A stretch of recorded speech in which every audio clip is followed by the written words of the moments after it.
Bonjour, c'est Sabrina de Chemin vers mon âme. J'espère que tout le monde va bien. On se retrouve pour les énergies du 19 septembre.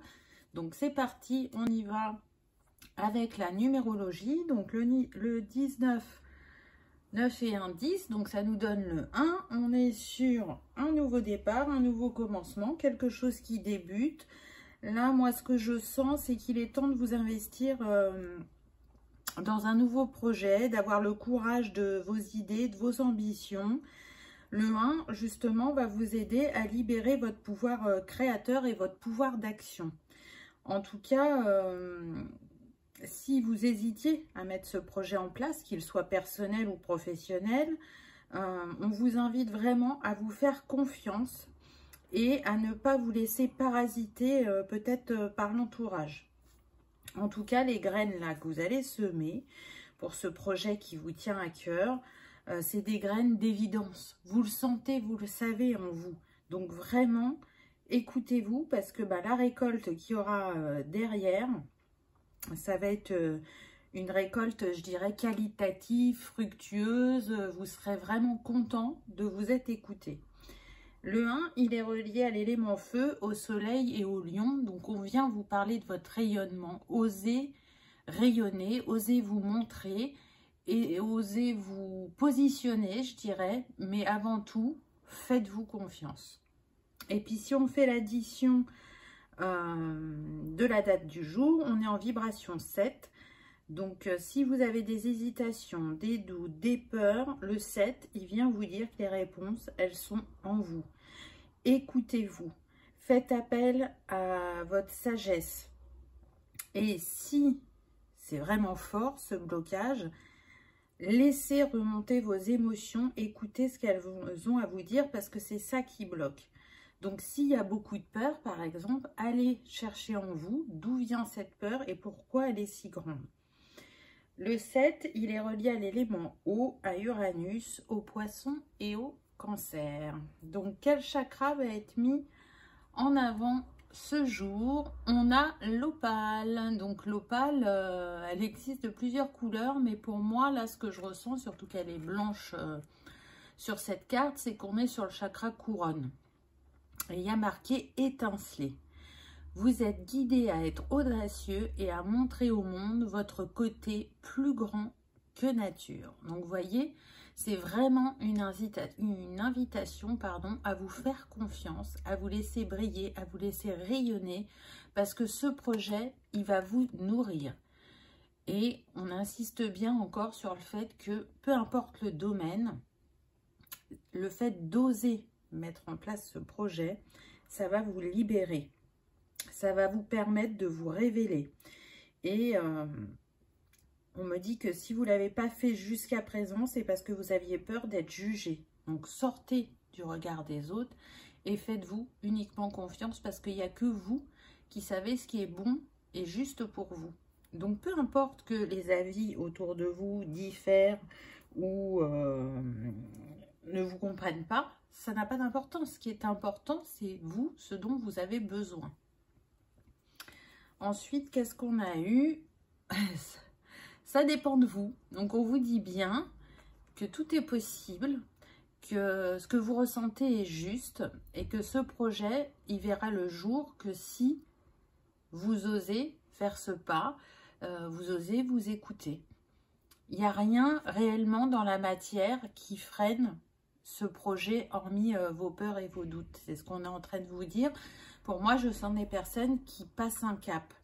Et donc, comme elles se libèrent de schémas répétitifs ou schémas bloquants, il y a cette part d'inconnu qui fait que les peurs remontent, qui sont forcément aussi reliées à des vies antérieures. Donc, peut-être que c'est une invitation à aller voir ce qui n'a pas fonctionné, je dirais, dans une vie antérieure, dans un premier temps, pour comprendre et peut-être vous aider à libérer cette peur.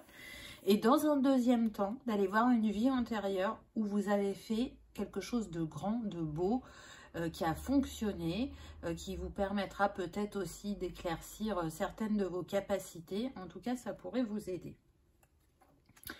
Ensuite, on a eu la situation va s'améliorer. Donc avec ces dauphins, cette lumière, pour moi, c'est comme si on vous disait vos émotions vont s'apaiser, elles vont se calmer. Vous allez retourner vers votre alignement intérieur, votre joie, votre écoute, et vous allez oser aller au bout de cette envie, de cette passion, de ce rêve, de cette construction, on me dit. Donc encore une fois, écoutez-vous. Je pense que c'est pas pour rien si on m'a fait prendre des oracles en lien avec les anges. On a envie aussi de vous rappeler que vous êtes en permanence accompagné. Osez demander, osez voir, écouter les signes sur votre chemin. Ils sont là pour vous guider. Alors, la plupart du temps, c'est quand même très positif, mais il y a des fois, justement, ça nous appelle à aller voir certaines parts d'ombre ou certaines émotions. Mais là, c'est pas ce que je ressens. En fait, les signes que vous allez recevoir, c'est vraiment pour vous apaiser et vous rassurer. Et d'ailleurs, vous avez déjà capté certains, on me dit. Ensuite, au niveau astrologie, on a eu la maison 14, le taureau, la maison 14, n'importe quoi. La carte 14, le taureau et j'ai. Donc, c'est marrant qu'il y ait ce petit mot parce que j'ai, c'est j'ai tout en moi. Les réponses sont en moi, les qualités, les compétences sont en moi. J'ai une assise, je suis ancrée puisque pardon, le taureau est relié à la terre. Que ce n'est pas un signe impulsif, donc ça vient nous dire quoi? Que ce projet, vous y avez déjà beaucoup réfléchi, qu'il est maturé dans votre esprit et qu'il a besoin d'aller se concrétiser dans la matière. Et avec l'énergie du taureau, c'est ce qu'on vous invite à faire, à voir l'abondance que ce projet va vous apporter, à voir la beauté qu'il va révéler en vous. Et même si le taureau, il aime réfléchir au sens de sa destinée. Avec le nombre de cette carte, le 14, donc le 5, c'est bien une énergie de mouvement et de changement. Vous voyez, on vous pousse à l'action. En sachant que le taureau, c'est quand même quelqu'un qui est déterminé, qui est endurant et qui a une très belle intelligence. Donc, même si vous n'êtes pas du signe du taureau, ça n'a pas d'importance. Là, ce qu'on vous dit, c'est que vous êtes dans l'énergie du taureau. Donc, sachez mettre cette énergie à profit, à votre service. Ensuite, on a eu la maison 5, la créativité, avec le nombre 29.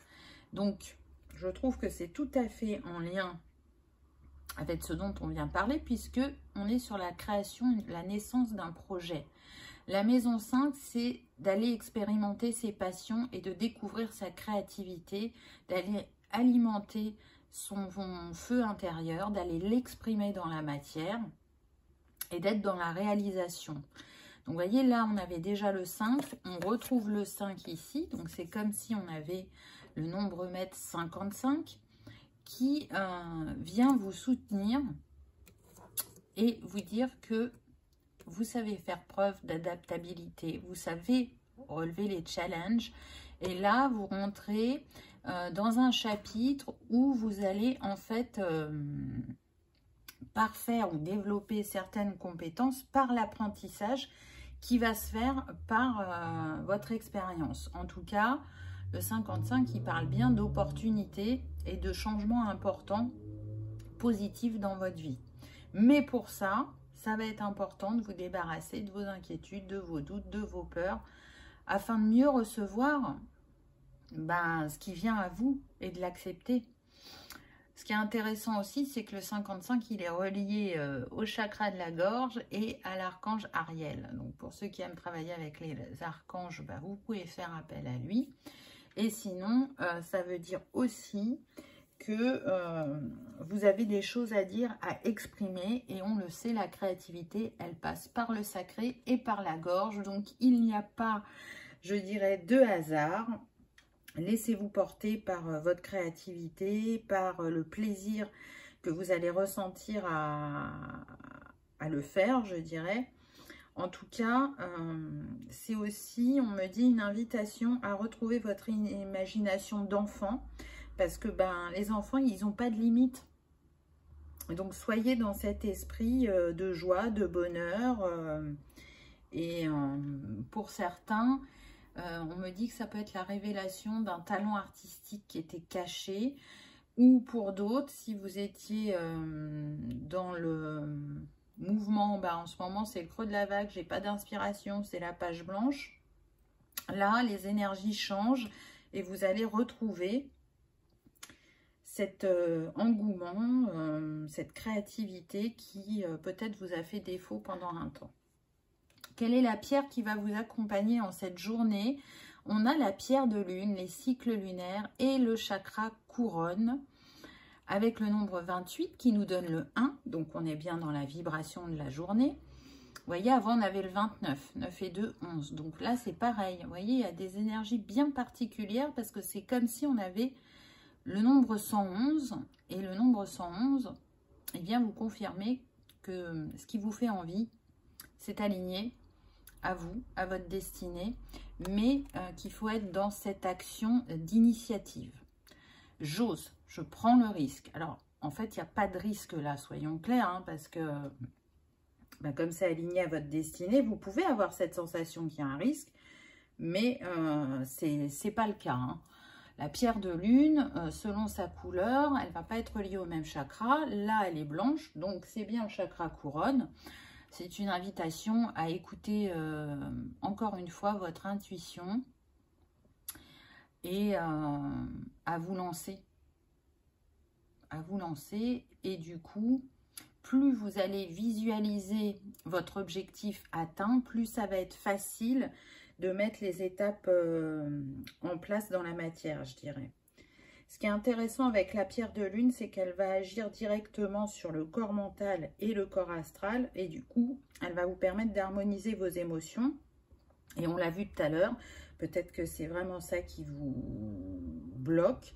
Et elle va soit magnifier ou développer, selon chacun, votre sensibilité, votre créativité, votre douceur et apporter une intuition encore plus puissante.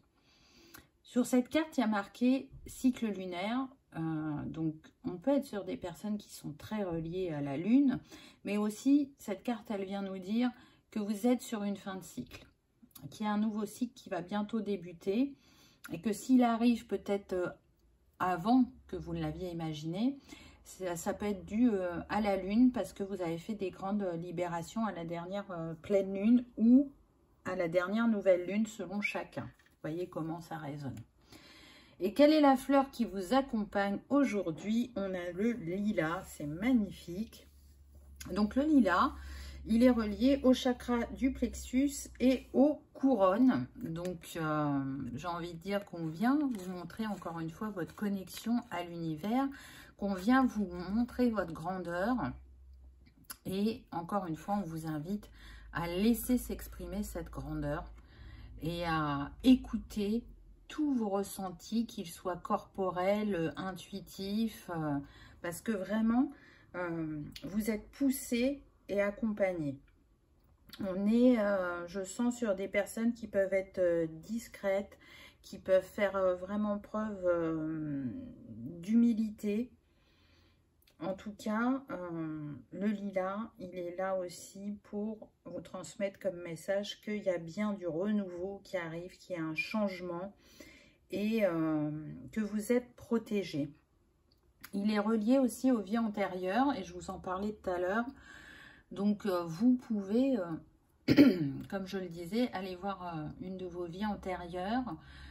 C'est peut-être une invitation à vous mettre dans une chromothérapie violette pour aller voir cette vie antérieure. Donc, vous pouvez prendre une améthyste, peut-être de l'huile essentielle de lilas ou faire brûler du l'encens au lilas, de mettre une petite bougie mauve ou violette et puis d'aller faire ce voyage, d'aller chercher vos réponses. Le lilas est relié à l'énergie yin, donc l'énergie féminine, à l'eau et à Vénus. l'amour. Donc portez-vous cet amour en cette journée, cette confiance, cette bienveillance et cette douceur, je dirais. Voilà les amis, j'espère que ça vous aura parlé, que ça aura résonné, que vous aurez passé un agréable moment. En attendant, je vous remercie d'avoir regardé ma vidéo et je vous dis à demain. Au revoir.